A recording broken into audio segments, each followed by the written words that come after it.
Selamat sore, selamat datang kembali di program kita MP Channel Official bersama saya Fitriani MP. Nah, kali ini kita akan mengulik dan ngobrol santai ala pendekar. Nah, kali ini pendekarnya yang pastinya udah dikenal banyak orang. Siapa dia? Langsung aja Mas Amon.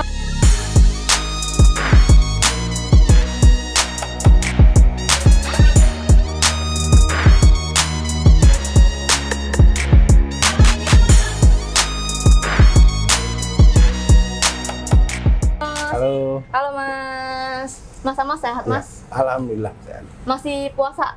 Masih puasa nih namanya. Alhamdulillah masih puasa. Nah, kali ini di podcast MP kita mau ngobrol-ngobrol nih Mas. Ini santai aja Mas ya, di luar dari tentang keilmuan merpati putih. Jadi, tapi mau ada satu hal yang bisa ditanya ini Mas, dan masih jadi penasaran banyak orang pastinya terkait tentang Mas Tung dan juga Mas Budi almarhum.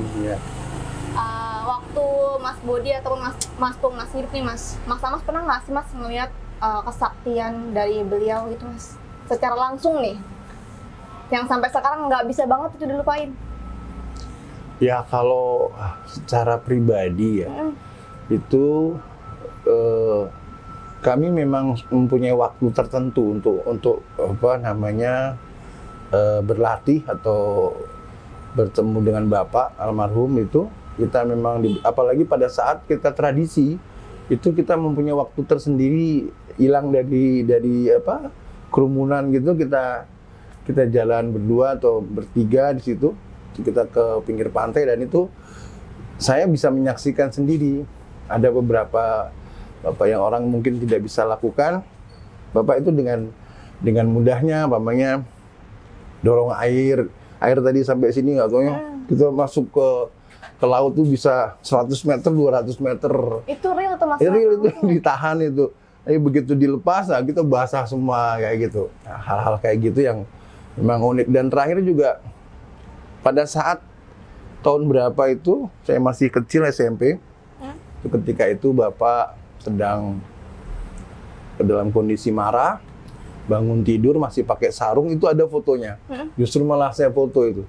Itu per baja, satu kotak itu saya suruh buka, nggak tahu kenapa saya suruh pegang, nggak pakai alas gitu, cuma ditaruh di apa namanya ada langsung di lantai, di lantai gitu, ada tangga sedikit, itu saya suruh pegang. Itu saya menyaksikan sendiri dan merasakan sendiri itu. Betapa per baja itu hanya dibuat main sama Bapak si patah-patah ini ya itu mungkin itu yang saya baru sadar di situ apa namanya kemampuan daripada Mas Pung. Tapi sempat deg-degan nggak sih Mas? Apalagi kan waktu itu Mas tadi bilang kalau misalnya Mas Pung dalam keadaan marah nih ya.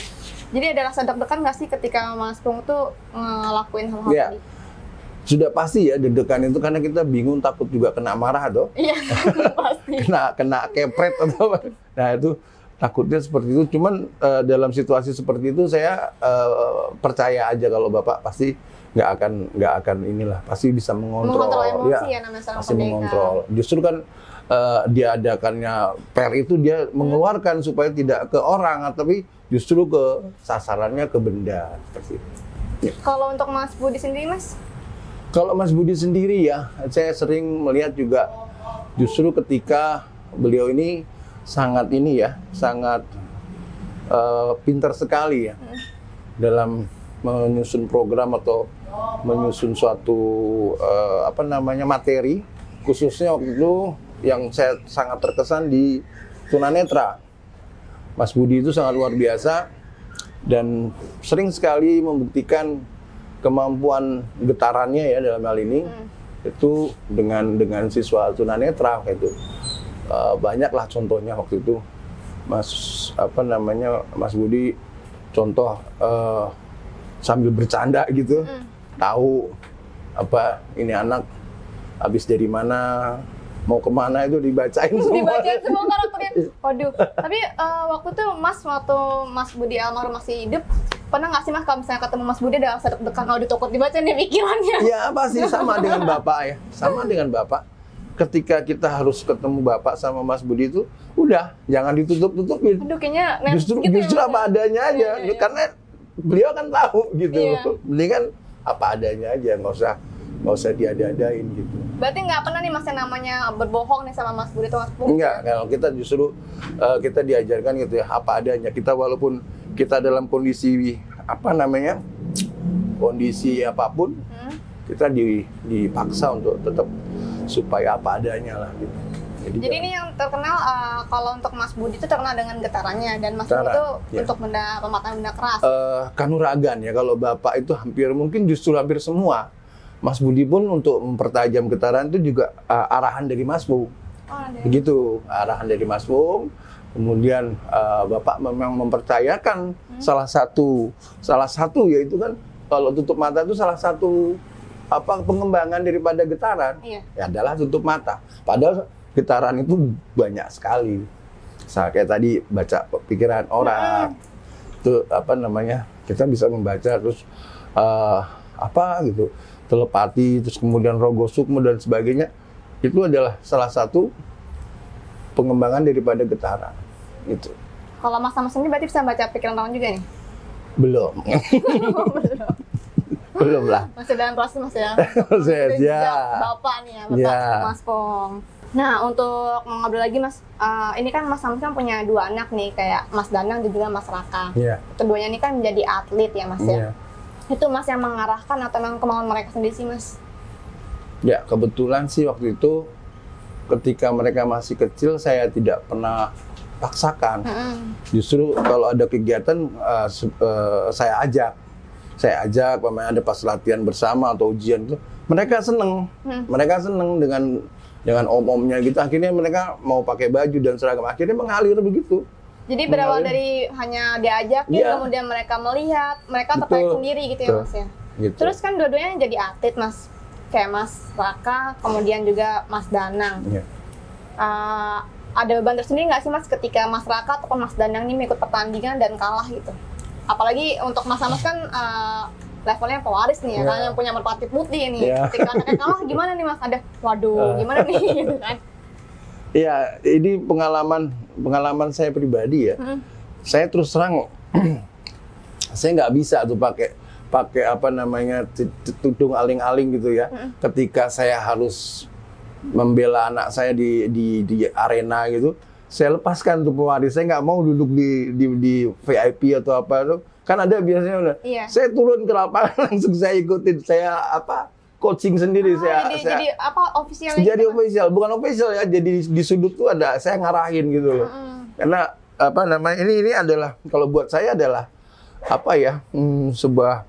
sebuah pertandingan kehormatan gitu loh buat saya. Apalagi anak saya yang turun itu harus saya betul-betul saya jaga terus.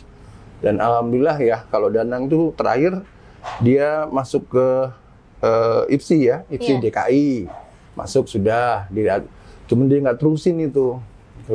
Kalau Mas Raka itu dia sampai di ini aja kejuaraan waktu itu yang di Bandung tuh, juara dunia, Wakawulung tuh ya, itu pernah dia malah juaraan dunia ikut tuh. Salah satu lawannya Mas Randy juga ketemunya kalau nggak salah. Mas Randy itu siapa ya Mas? Iya seru itu. Gitu, lucu itu. Tapi ketika namanya juara nih Mas, pasti kan ada menang ataupun kalah nih. Pasti akan pernah nih namanya Mas Raka ataupun Mas Danang merasakan kekalahan itu kan. Gimana tuh Mas cara Mas Amos untuk menyikapi? Iya, tetap ya kita didik sportivitas ya. Artinya kalaupun sudah secara kertas, secara penilaian juga kalah, kemudian kita lihat langsung juga memang kurang, itu kita harus mengakui, kita harus terima kekalahan. Tapi lain kalau kebanyakan kitanya merasa sudah ini, tapi kok tahu kok bisa kalah itu. Nah, nggak taunya di situ banyak sekali. Itu beda lagi Mas, mungkin ada yang nyelip. Banyak terjadi begitu waktu, apalagi saya nggak sebut lah di wilayah sini lah itu, sampai saya marah itu. Iya, jelas, itu pasti ada Mas. Jelas sudah semua orang udah mengaku udah menang liga dari manapun udah, tapi ya nggak ngerti. Akhirnya kita press, kok berubah lagi keputusan jadi menang lagi. Oh gitu, bisa Mas digituin? Bisa, nggak tahu ya. Itu mengajukan kayak misalnya banding atau gimana? Kita minta tanding ulang. Oh, ditandingin ulang, bukan banding. Kita minta tanding ulang kalau memang 1 ronde aja atau 2 ronde gitu. Artinya ini kan orang sudah bilang ini jauh dengan nilai Danang kalau. Tapi dia menang. Kenapa? Nah, oke, kalau gitu kita terima. Kita bisa terima, tapi saya minta tanding ulang 1 ronde aja. Gitu yang harus kita nilai. Fair, udah. Akhirnya mau dibanting-banting akhirnya terus. Makanya jadi langsung berubah dari yang tadinya kalah jadi menang. Dan kita akan mengakui tapi diberi kesempatan 1 ronde lagi gitu. Nah, akhirnya sebenarnya harusnya gitu Mas ya, kalau misalnya setiap ada pertandingan yang katanya wah ini kayaknya ada sesuatu nih, kayaknya nggak bagus banget harusnya nih. begitu kalau fair ya. Akhirnya penilaian itu kan real jadinya. Yang ini dari mana? Ternyata banyak sekali wasit juri yang di meja itu, yang di wasit juri 1, juri itu nggak menulis, ternyata yang ditulis lawannya Danang terus poinnya lah kok. Saya lihat itu ininya rekapannya loh. Mungkin dari sudut pandang juga sih Mas. Bisa jadi, saya setuju dengan sudut pandang begitu. Tapi jelas ini, wah, sudut pandang mana nih kok sini kosong terus gitu. Agak aneh ya Mas. Agak aneh. Berarti sudut pandang yang kiri ditutup terus berarti. Jadi gini dong lihatnya. Itu. Nah, kalau untuk ngebangun kiat-kiat nih Mas, untuk anggota Merpati Putih yang misalnya suka main tapi masih suka kalah, gimana sih Mas untuk mensupport mereka dan biar mereka bisa bangkit lagi?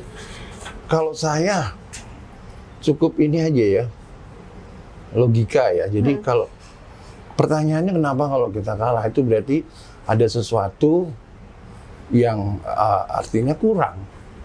Nah, itu yang harus kita teliti secara detail. Kurang saya di mana? Itu harus betul-betul diakui sama si atlet itu sendiri. Nggak boleh ditutup-tutupin. Harus jujur dia. Contoh, oke, speednya bagus, tapi powernya nggak ada. Nah, ini kan powernya itu nggak ada, kan yang merasakan dia.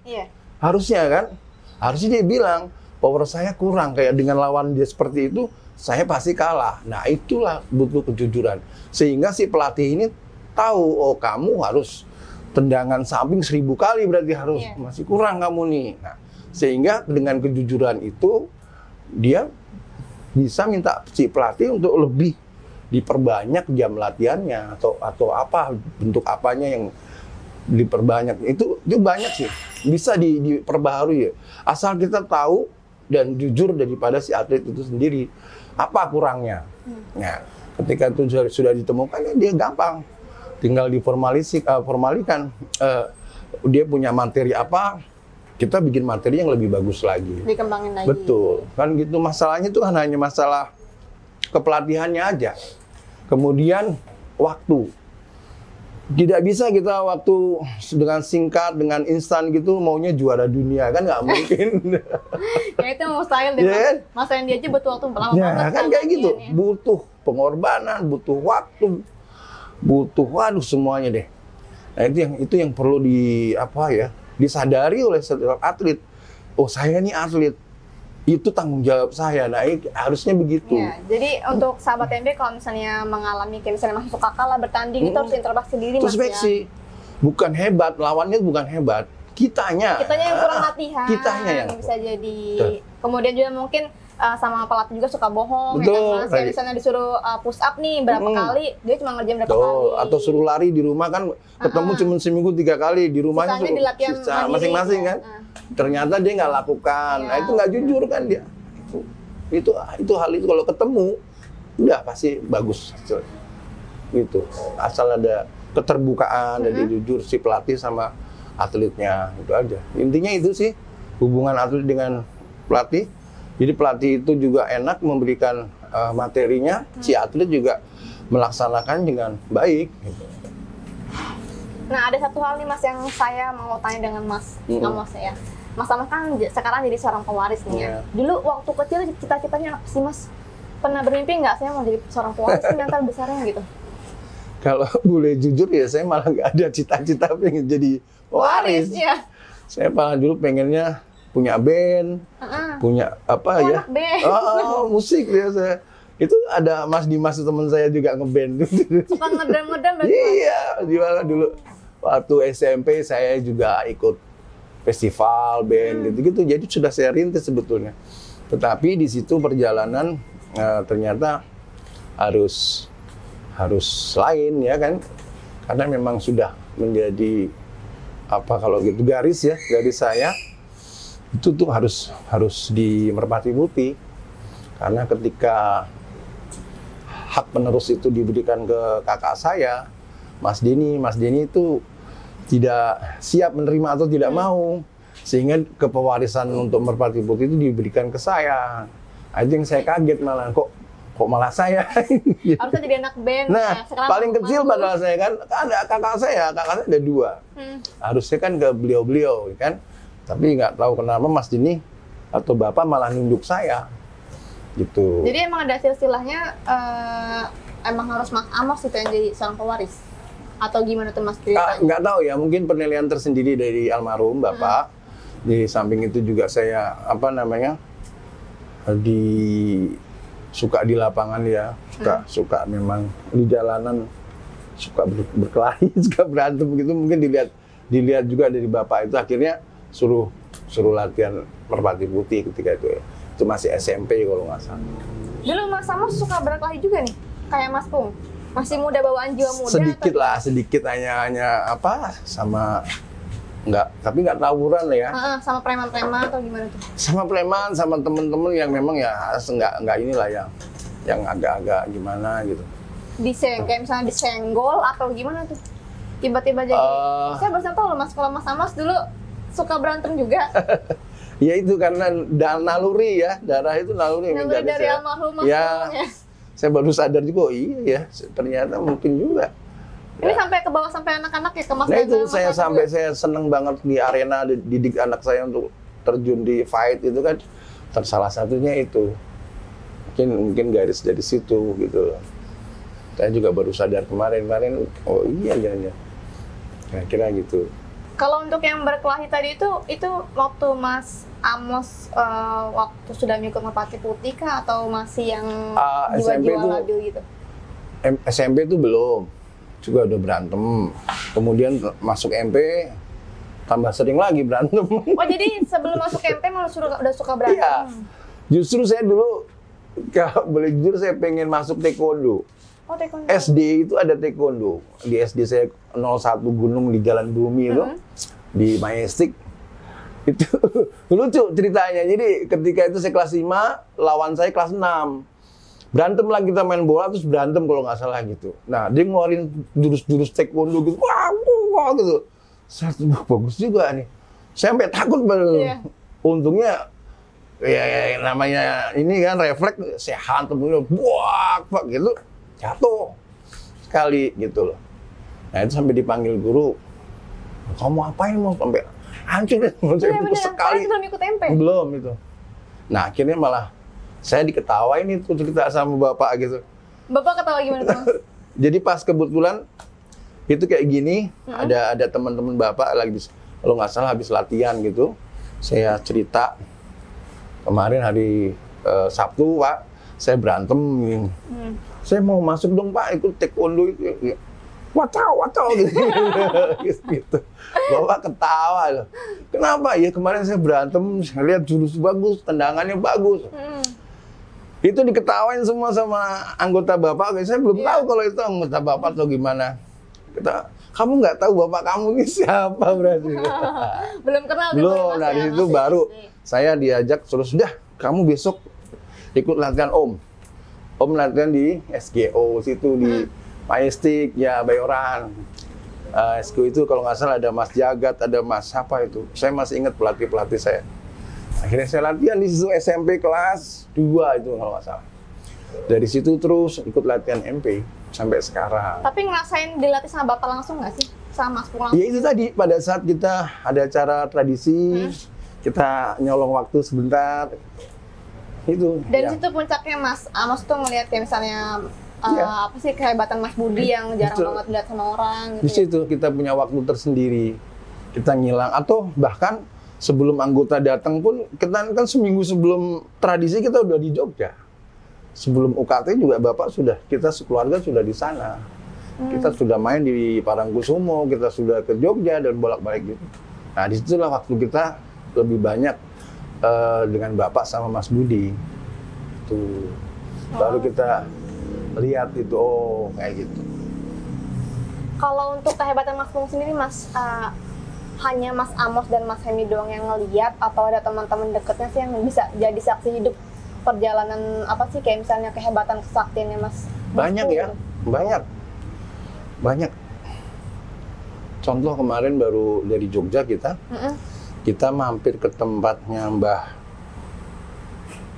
siapa ya, lupa saya. Itu tukang jual bakmi Jawa. Langganannya Mas. Langganan Bapak dari zaman dulu sampai sekarang. Udah nggak ada beliaunya. Itu turun-temurun cerita. Kalau cerita soal Bapak terus. Iya. Yang goreng itu, yang apa pokoknya ceritanya pasti Bapak. Cerita Mas Pung. Karena apa, yang punya dulu tuh Mbah itu temennya Bapak. Dan itu suka manajerin Bapak kalau mau tarung sama siapa gitu. Kalau dulu kan gini, jagoan sama jagoan tuh megang pasar. Iya. Iya kan? Preman lah ibaratnya. Terus ditantang lah Mas Pung. Mas Pung kan megang Malioboro itu sepanjang itu sampai itu. Yang Jogja itu. Datanglah dia. Pokoknya mau ngerebut gitu. Nah, kan nantangin. Taruhannya pasar dia juga. Yang promotorin tuh Mbah ini, yang jualan mie ini. Iya, itu ceritanya wah luar biasa. Itu makanya kalau dibikin film, waduh bagus banget gitu. Nah, jadi dia cerita gitu, real itu ceritanya. Mas Pung itu datanglah jagoan dari mana, terus dia yang kayak bayarannya pasar gitu udah lapak lah gitu pokoknya. Akhirnya dari situ Bapak tenar namanya di Jogja tuh, karena ya itu yang promotorin Mbah Joyo tuh, Mbah Wongso di situ tuh yang jualan bakmi itu. Sampai sekarang itu anaknya pun kalau cerita gitu terus. Saking diingetnya diceritakan gitu. Kehebatan Mas Pung gitu ya. Nah, untuk Mas Pung sendiri suka datang nggak sih Mas ke dalam mimpinya Mas Amos itu, menyampaikan isyarat ataupun pesan apa gitu? Ya, kalau itu ya mungkin kita nggak boleh percaya dengan hal-hal seperti itu. Iya. Tapi yang jelas ya mungkin di sayanya, kalau saya kangen Bapak itu saya sering mimpi Bapak beliau. Gitulah, ambil ininya begitu. Jadi bukan Mas Pungnya yang nyamperin saya atau datang, enggak lah. Mas Pung sudah di sana, sudah sudah tenang. Ya udah, jangan sampai berpikiran hal-hal yang seperti itu. Kita justru kalau saya kangen malah saya sering ngimpiin Bapak. Iya. Tuh, saya sering ada Bapak tuh. Itu karena ini saya rasa kangen saya aja, bukannya Mas Pung yang hadir gitu. Oke Mas gitu. Nih, sebagai penutup Mas, pesan-pesan dong Mas untuk sahabat MP di luar sana dari Mas Amos. Iya, untuk anggota Merpati Putih dan yang untuk yang awam juga ya. Jadi untuk mempelajari Merpati Putih itu harus seksama ya, harus tidak bisa instan, tidak bisa sekejap gitu langsung bisa, tidak. Karena sesungguhnya belajar Merpati Putih itu adalah belajar hidup. Belajar hidup itu sama aja ya, kalau filosofi Jawa itu ya jangan pernah merasa bisa walaupun sudah bisa. Kayak gitu-gitu filosofinya ya. Jadi kayak padi lah, kalau ini semakin berisi, semakin diem. Nah, seperti itu. Jangan semakin isi semakin berkoar-koar. Nah, itu malah kosong gitu kalau begitu. Nah, di Merpati Putih juga gitu. Ada ininya lah. Semuanya ada jenengnya kalau gitu. Take and give-nya. Kalau kita melakukan hal itu nanti dapat ininya apa? Kira-kira gitu. Jadi hal-hal yang sebaiknya hal-hal yang positif kalau di Merpati Putih yang dilakukan, jangan hal-hal yang negatif gitu. Jadi apalagi untuk kita, kalau untuk mendalami Merpati Putih, saya sarankan harus jangan percaya dengan goib-goib, jangan klenik-klenik, tapi justru yang masuk logika, yang real aja, yang real gitu. Kalaupun itu sudah menyangkut keilmuan getaran, ya itu harus dewasa kita. Dewasa dalam menerimanya, dalam mempelajarinya. Jangan sampai juga kita langsung wah ini pasti pakai jin, wah ini enggak lah, itu pasti itu kan yang dilatih kan itu kita sendiri. Nah itu yang kita olah justru diri kita sendiri. Bahkan di sini yang dituntut adalah dalam diri kita ada perubahan yang positif untuk bisa menerima atau merasakan keilmuan tersebut. Kalau nggak kita buka wawasan kita, hati kita nggak bakal bisa ketemu, gitu. Memaksakan pokoknya dengan karakternya pokoknya nggak bisa.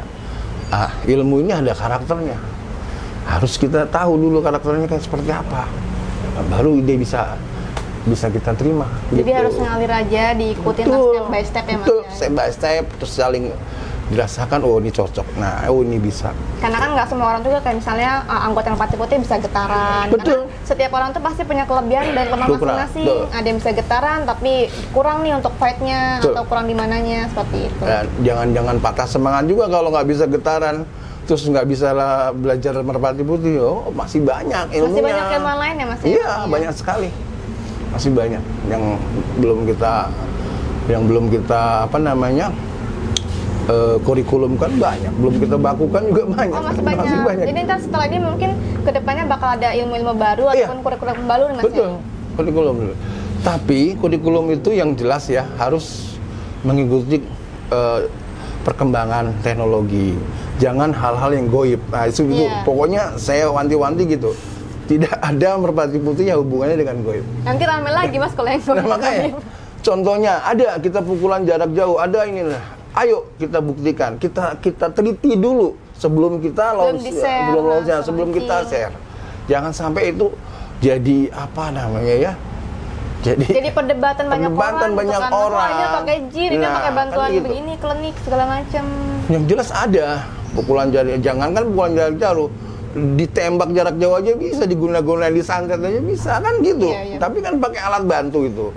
Nah, ada pukulan jarak jauh itu, tetapi bagaimana kalau itu real gitu dari tenaga kita, tidak pakai bantu, diolah. Nah itu yang kita sedang teliti, gitu, tanpa bantuan, kan gitu. Kalau yang lain-lain kan pakai bantuan, nah, itu apa ya kalau pakai bantuan gitu, ya nggak gentle lah, bukan nggak gentle lagi, musyrik lah itu. Iya, ya kan? Jatuhnya sudah menduakan. Betul. Oke Mas kayaknya udah cukup nih Mas perbincangan kita, perbincangan ala pendekar yang ini mah pokoknya pendekar sejati lah. Langsung anaknya dari Mas Pung. Oke Mas, cukup Mas ya, terima kasih banyak.